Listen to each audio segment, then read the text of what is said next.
비트코인 처음에 나왔을 때 정보가 저희한테 없었겠습니까? 그런데 저는 안 했습니다. 본인의 성향이 어떤 성향이냐에 따라서 내가 추종하는 배치마크하는 것도 달라져야 되거든요. 그러니까 자기 성향에 맞는 투자 원칙이 뭔가를 찾는 게 굉장히 중요하다고 생각을 해요. 실패 없는 이 주식 투자를 위해서는 전문가가 되는 것이 아니라 보편적인 심리 속에서 투자 노하우를 발견해야 한다. 이 투자의 방법론적인 접근보다 원리를 말씀하시는 분입니다. 사실상 이 증권업계에 계시지만 심리학자에 가까우신 우리 교보증권 박병창 부장님 모시고 오늘 또 좀 좋은 얘기 나눠보도록 하겠습니다. 안녕하십니까? 네, 안녕하십니까? 네, 부장님. 일단 이 책 앞에 제가 있지만은 돈을 부르는 매매의 기술과 심리. 제가 이 책을 쓰면서 제 일명 반성문이라는 표현을 또 많이 쓰는데 또 한 번 복귀를 하면서 야, 여전히 시장에 끌려다니면서 이렇게 하고 있구나. 그렇게 하지 않기 위해서는 어떻게 해야 되는가. 제 책을 쓰면서 저 스스로에게 그런 얘기들을 하고 또 많은 분들께 시장의 메커니즘을 좀 이해를 드리고 그리고 시장이 변하지 않았다 지금 말씀 주신 것처럼 그런 것들을 좀 이해하고 가자 뭐 그런 의미로 좀 책을 썼습니다. 일단 보면은 이제 우리 매매 심리적인 측면에서 접근을 해보면 지금 꽤 가까이 그래서 거의 한 30년 가까이 지금 현장에 계셨던 이제 부장님이시다 보니까 우리나라 투자자들만의 어떤 특별한 좀 특징이 좀 있을까요? 그러니까 과거에는 우리나라 투자자들을 좀 폄하하는 경향이 있었습니다. 네네네. 왜냐하면 굉장히 투기적이고 그리고 직접 투자가 워낙 많습니다. 네. 그러니까 해외에는 간접 투자가 많잖아요. 네네. 투자자들이 미국의 뭐 재테크 거의 대부분 주식 관련, 채권 관련 투자를 하고 있지만 네. 간접 투자를 많이 하고 있는 상황에 그렇죠. 비해서 우리 시장은 직접 투자가 굉장히 많다. 그리고 좀 투기적이다. 단기 거래제가 많다. 그리고 유독 우리나라의 전업 투자가 굉장히 많아요. 많다.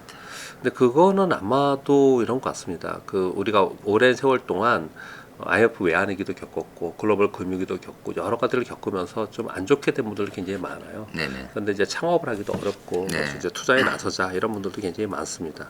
근데 그런 성향을 가지고 있기 때문에 과거에 우리 시장이 뭐 돗대기 시장이다, 서울주답 시장이다 뭐 이런 얘기들을 하면서 폄하하는 부분이 있었는데 2020년 팬데믹 1,439포인트를 찍고 3,300포인트까지 올라오는 동안 들어오신 그 개인 투자자들은 그 전에 개인 투자자들하고는 상당히 다릅니다. 성향이 굉장히 달라요. 저는 좋은 쪽도 있고 나쁜 쪽도 있는데요.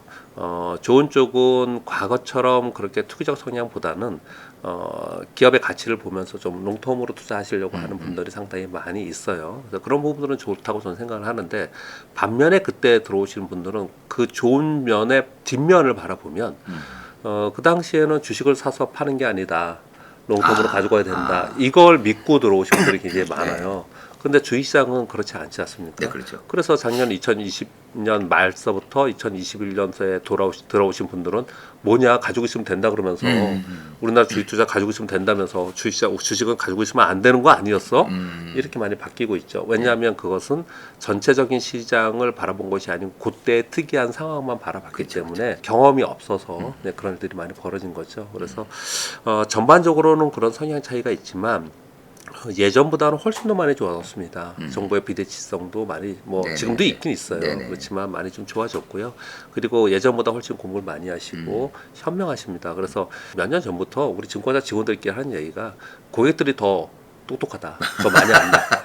공부 안 하면 안 된다. 이런 얘기들 많이 하거든요. 그래서 전반적으로는 좋아졌다. 저는 그렇게 생각을 좀 하고 있습니다. 특히 우리 젊은 분들이 투자하는 부분에 대해서는 저는 긍정적으로 생각합니다. 지금 물론 힘들지만 뭐 인생 하루 이틀 살 것도 아니고 특히 그래요. 젊은 분들은 앞으로를 대비하면서 이번의 경험이 굉장히 큰 좋은 경험이 될 수 있을 것이다. 이렇게 생각을 합니다.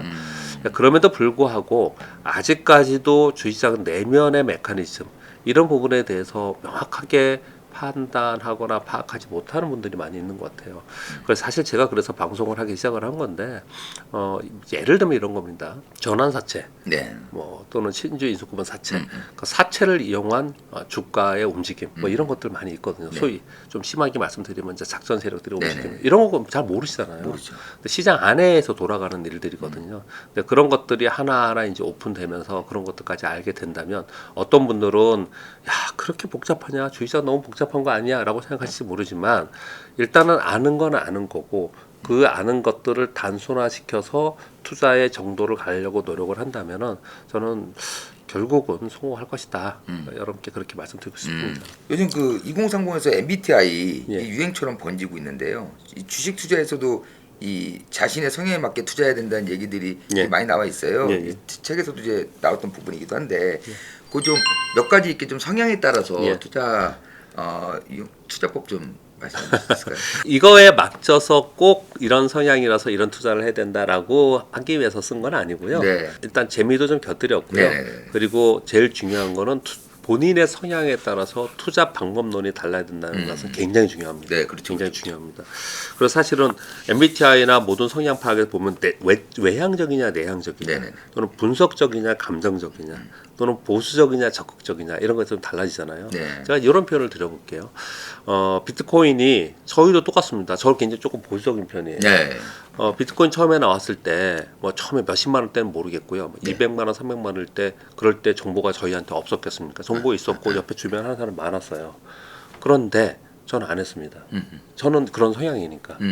저는 기업의 가치를 판단하고 또 향후 성장을 보고 얘가 시장에 자리 잡을 수 있는 그런 것들이 어떤 게 있는가를 계산하고 분석하는 성향이기 때문에 못한 거죠. 못한 거죠. 근데 그때 그걸 한 사람들은 있을 거 아닙니까? 네네. 그런 사람들은 그 사람의 성향이 그렇기 때문에 한 거라고요. 그러니까 지금 결과론적으로 물론 고점으로부터 많이 떨어졌지만 코인이 비트코인이 뭐 아무튼 지금은 2만 달러에 있지 않습니까? 네. 근데 여기에 있는 것을 보면서 코인을 하지 않았던 사람들은 이렇게 얘기를 하죠. 그거 가치가 제로 아니냐. 배 아파서 하는 소리입니다. 매번 소리죠. 예, 그냥 맞아요. 배 아파서 하는 소리예요. 반대로 그쪽에 하는 사람들은 야 이게 무슨 변동성이 크다고 하냐. 주식을 봐봐. 니네 반토막 났잖아. 그거나 이거나 뭘 복잡하게 그렇게 하냐. 이게 훨씬 더 좋은 거야. 블록체인 기반의 4차 산업혁명이라는 이게 막 설명을 엄청 오랫동안 해요. 그분들도 그렇거든요. 근데 서로 어차피 서로에게 부족한 부분 그죠, 또는 그죠. 서로의 성향에 따라서 선택의 나름이라고 생각을 하거든요. 저는 그래서 본인의 성향이 굉장히 중요하다고 생각을 하고요. 또 한 가지는 만약에 가치 분석을 하면서 롱텀으로 주식을 가져가시는 분이 있어요. 네. 그래서 늘 삼성전자만 사시고 현대차만 사시고 이러신 분들이 있거든요. 이게 맨날 요즘에 3,000원 떨어지잖아요. 네네네. 아 어디가 복구를 좀 해야겠다. 그래서 바이오주가 요번에 뭐 신약 임상에 뭐 FDA에 신약 개발 신청을 한다더라. 뭐 이런 소식을 듣고서 솔깃해 가지고 나도 한번 해볼까? 그래서 그런 주식을 했을 때 네. 성공 확률이 있겠는가? 그건 굉장히 어렵습니다. 어렵죠. 즉 천천히 움직이는 주식하고 빠르게 움직이는 주식하고는 매매 타이밍도 다르고 차트도 다르고 내가 투자하는 원칙이 다르거든요. 저는 그래서 그걸 어떻게 표현을 하냐면 평탄한 진영에 있는 주식들 그리고 좀 굴곡이 있는 주식들 그리고 아주 거친 지형에 있는 주식들에 따라서 매매하는 방법이 다르고 지금 계속 부장님 네네. 말씀 주셨잖아요. 그런데 매매한 방법이 다르다라는 거를 인정했다. 오케이 했단 말이에요. 근데 내 성향이 평탄한 데에 있어야지만 마음이 편하고 또 수익도 낼 수 있는 사람인데 거친 지형에 있는 주식을 투자해서 남들이 거기서 돈을 번다니까 나도 한번 해봐야지 했을 때 성공 확률은 굉장히 낮습니다. 굉장히 낮아요. 그리고 본인의 성향이 어떤 성향이냐에 따라서 많은 전문가들이나 책을 가지고 공부했을 때도 내가 추종하는 벤치마크하는 것도 달라져야 되거든요. 본인의 성향이 단기적으로 오늘 사서 5% 빠지면은 막 화가 나가지고 잠을 못 자는 분이 계세요. 그런 분이 같이 투자하면 되겠습니까? 머리 못 비는 사람 멀리 해야 돼요. 안 돼요. 그러신 분들 그렇게 하면 안 됩니다. 그러신 분들은 스캘핑, 데이 트레이딩 하든지 시세만 보고 매매를 하든지 체리 피킹만 하든지 이런 걸 해야 되거든요. 그런 걸 잘했던 사람이 제시 리버버나 아니면 윌리엄 오닐이나 이런 대가들이 있어요. 또 우리 시장의 전문가들도 그쪽에 거래하시는 분들이 있어요. 그러면 그런 분들의 책을 보고 그런 매매 기법이 어떤 건지를 보면서 나는 거기서 해서 수익이 나더라. 그러면 자기하고 맞는 거거든요. 그러니까 자기 성향에 맞는 투자 원칙이 뭔가를 찾는 게 굉장히 중요하다고 생각을 해요. 그런데 많은 분들이 요번에 특히 팬데믹 이후에 2020년 이후에 2021년도에 들어오신 그 분들이 삼성전자 주주가 600만 원이냐 그러지 않습니까? 네. 그분들이 그런 생각을 가지고 선택을 했느냐? 그 주식을 선택했느냐? 아닐 거라는 거예요. 그래서 그런 것들을 놓친 부분이 좀 안타까워요. 그래서 그런 본인의 심리와 성향 이런 부분들을 다시 한번 좀 생각해 봐야 되지 않겠냐. 저는 그렇게 생각을 하고 그래서 뭐 이런 내용들을 좀 쓴 건데요. 어떤 전문가를 내가 따라서 매매를 하던 매매 기법을 배우더라도 일단 내 성향이 그런가 안 그런가 굉장히 따져야 되고요. 내 성향만 제가 말씀드렸는데 또 한 가지 말씀드리면 투자 자금의 용도, 자금의 성격도 굉장히 중요해요. 네, 중요하죠. 뭐 이러신 분들도 굉장히 많았습니다. 저는 현업에 있으니까요. 네. 요번에 전세 자금을 몇 억 받았다. 네네. 이거 뭐 은행에 넣을 수도 없고 아무것도 못 하는데 이걸로 수익 좀 내줄 수 있겠냐? 그럼 제가 뭐라고 대답을 하겠습니까? 자신 없죠. 그럼 어떻게 합니까 그런 돈을? 불안한데요. 우리 증권사 직원들 절대 받지 않는 돈들이 있어요. 그렇게 시간이 정해져 있는 돈, 용도가 정해져 있는 그죠, 돈, 그죠, 그죠. 은퇴 자금, 위험한 상황이 돼도 그걸 빼지 않아도 되는 돈을 가지고 하라고 자꾸 얘기를 하는 그죠, 거거든요. 그죠. 근데 물론 어떤 시황에서는 내가 1년 동안에 단기 자금을 쓸 수 있다면 단기 자금을 가지고 위험하지만 하는 경우도 있을 수 있겠죠. 그런 분들이 내가 3년, 5년을 보고 장기 투자, 용돈 투자를 하면 되겠습니까? 네. 안 되겠죠. 그죠, 그죠. 그래서 자금의 용도나 자신의 성향에 따라서 투자 원칙은 달라진다. 지금 부장님께서 하신 말씀이 참 중요한 게 주식이란 게 투자해갖고 돈을 벌면은 이유야 어찌됐건 간에 네. 좋은 거죠. 네네. 네, 본인한테 모든 게 다 용도가 됐고. 근데 이제 그걸 이제 투자 손실을 봤을 때는 네. 사람이 이제 이유를 찾을 때 누군가를 원망하기도 하잖아요. 네네. 근데 자기의 성향에 따라서 투자한 거에 대해서는 아무래도 후회가 조금 덜하다. 네네. 네, 손실이 그렇죠. 나도. 네, 그렇죠. 그 남들이 옆에서 돈을 아무리 벌었다고 해도 네. 자기가 성향이 확실하면은 번 거는 뭐 나랑 예. 상관이 없고 그렇죠, 나는 이게 그렇죠. 맞다 이렇게 생각하니까 예, 걔도 예. 덜 아프잖아요. 맞습니다, 맞습니다. 근데 예. 그냥 그런 예. 거 없이 투자를 예. 하게 되면은 예. 옆에서 지금 예. 뭐 엄청 벌고 있단 말이에요. 예. 코인으로. 예. 그럼 이게 좀 상대적으로 부의 예. 박탈감도 예. 느껴지고 예, 그렇죠. 따라가게 되잖아요. 예. 막. 그러다 보면 꼭지에 잡고. 꼭 따라가면 꼭 안 되죠. 예, 이런 분들이 나중에 또 이제 또 난리를 내요. 희한하게 따라가면 꼭 안 돼요. 안 돼요. 우리 경험적으로 보면 제가 실전으로 검증을 해드리겠습니다. 제가 처음에 저는 이제 왜 방송을 2000년부터 계속 하게 됐냐면요. 1999년도, 2000년도에 꽤 큰 돈을 벌었어요. 주식 투자로. 네. 그 당시에 왜 그렇게 벌을 수 있었냐면 새로운 시장 환경이 조성이 됐어요. IMF 외환 위기가 끝나고 우리나라의 온라인 매매가 1999년도에 됐습니다. 네. 그래서 소위 데이 트레이딩을 시작할 수 있었습니다. 네네네. 그때 데이 트레이딩이 굉장히 유행이었습니다. 한 2년, 3년 맞죠. 동안 유행이었거든요. 그때 데이 트레이딩을 따라서 했던 분들 중에 거의 뭐 제가 보기엔 반 이상은 다 깡통 났습니다. 또 하나를 예를 들어볼게요. 2020년 팬데믹 이후에 1439를 찍고 지수가 수직으로 1300까지 갔지 않습니까? 계속 가다 보니까 전부 다 뭐라 그랬냐면 대형 우량주를 사서 롱텀으로 들고 있으면 된다라고 그래서 다 따라한 거잖아요. 이번에. 맞아요. 그래서 다 따라해가지고 지금 다 물려 있는 거죠. 그게 이제 동학개미들이라고 막 들어왔었죠. 다 물려 있는 거잖아요. 네. 이건 역시도 그때 유행에 남들이 하는 것을 따라왔기 때문에 이렇다는 거예요. 결국은 시장의 주식 투자에 정도는 없다라는 항상 얘기하지 않습니까? 그러니까 자기의 매매를 어떤 것들을 만들어가는 게 굉장히 중요하지. 그때 따라서 했을 때 성공 확률은 거의 없었어요. 근데 이거는 앞으로도 그럴 것 같아요. 그러니까 우리 사람들의 심리라는 게 돈에 대해서는 돈에 대해서 우리 왜 전통적인 경제학에서는 뭐 굉장히 인간이 합리적이고 그리고 돈에 대해서 뭐 효율적으로 행동한다 이렇게 얘기를 하지만 만약에 정말로 인간들이 합리적이고 효율적으로 행동한다면 우리는 주식 투자로 시세 차익을 낼 수 없을 거예요. 예, 비정상적인 행동을 하고 그리고 굉장히 왜곡된 현상이 심리에 의해서 현상이 벌어지기 때문에 주가가 막 급락하기도 하고 그죠. 또 기회가 생기고 이런 일들이 벌어지는 거거든요. 그걸 알아야 된다는 거예요. 그걸 남들이 다 하는 걸 하면서 수익을 낼 수 있느냐? 그건 아니라는 거예요. 그래서 제가 늘상 하는 얘기들 중에 우린 펀드 매니저가 아니에요. 펀드 매니저들은 포트폴리오를 구성하고 포트폴리오 비중 조절을 하고 그리고 섹터를 따라가고 또 스타일 펀드들에 따라서 움직이고 그러거든요. 그렇죠. 돈도 계속 들어오죠. 예, 돈이 들어오니까 또 계속 들어오니까요. 좋은 말씀 주셨습니다. 우리가 그렇게 했을 때 정말로 수익을 많이 낼 수 있을까?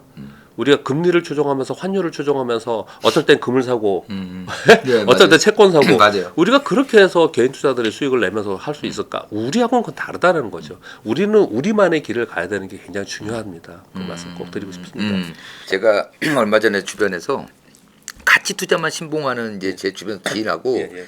단기 투자하시는 분하고 둘이서 말싸움이 붙었거든요. 그래서 사실은 지금 부장님 말씀하신 대로 이 논쟁은 30년간 있어. 30년간 싸워요. 30년간. 맨날 만나면 싸웁니다. 그런데 실제로 가치 투자로 성공한 사람들, 단기 거래로 트레이딩으로 성공한 사람들은 그렇게 싸우지도 않고 논쟁거리에 들어가지도 않아요. 그냥 어설픈 사람들이 싸우는 거지. 가만히 보면은 가치 투자로 성공한 사람들이 주변에 있습니다. 꽤 많아요. 뭐 우리 뭐 책에서 보면은 나는 이렇게 성공했다라고 이런 책들 보면은 그런 분들 역시도 근데 운이 좀 따라줬겠죠. 물론 한번 큰 돈이 되려면 여러분 주식 투자에서 내가 뭐 몇십억 몇백억 벌었다는 사람 많잖아요. 네네네. 그렇게 되려면 한 번은 내가 크게 먹어야 돼요. 조금씩은 안 돼요. 시드를 마련하려면은 예. 뭔가 단기적인 걸 해야 될 그래서 거 거의 대부분 처음에는 단기 거래를 성공했던 네. 분들이에요. 그래서 제가 이런 방송에서 하면 안 되는데 지금 이름을 날리는 유명한 뭐 펀드를 운영하시는 분들 이런 분들 있잖아요. 네. 원래 태생은 건 단기 거래자들이 되게 많아요. 네. 네, 원래는 그렇게 해서 시드 머니가 됐고 네. 큰 돈이 되니까 큰 돈이 되면 단기 거래가 되게 어렵거든요. 못하잖아요. 네, 못해요.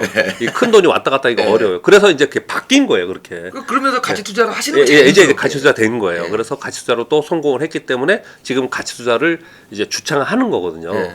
근데 그런 분들은 이거에 가지고 논란을 만들지 않습니다. 네. 자기 길을 그냥 가요. 그래서 시장이 뭐 이런 거예요. 한동안 막 테마가 막 오르고 어떤 게 올라간다 하더라도 제가 아는 제 주변에 저희 회사에서도 개인 투자자가 처음에 몇백으로 한 것도 아니고 처음에 시작을 몇 천만 원, 몇 억으로 시작해서 몇백억, 몇천억 된 사람들도 있어요. 그런 사람들 요즘에 어떻게 하세요? 뭐 그런 사람들이 금리 때문에 환율 때문에 미국 시장 때문에 어제 미국 시장 빠졌으니까 오늘 머리야 일 안 그래요. 그런 사람들은요.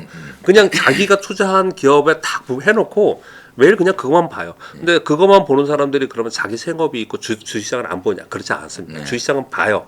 계속 그 감을 잃히고 갑니다. 그런데 롱텀으로 이렇게 가져가거든요.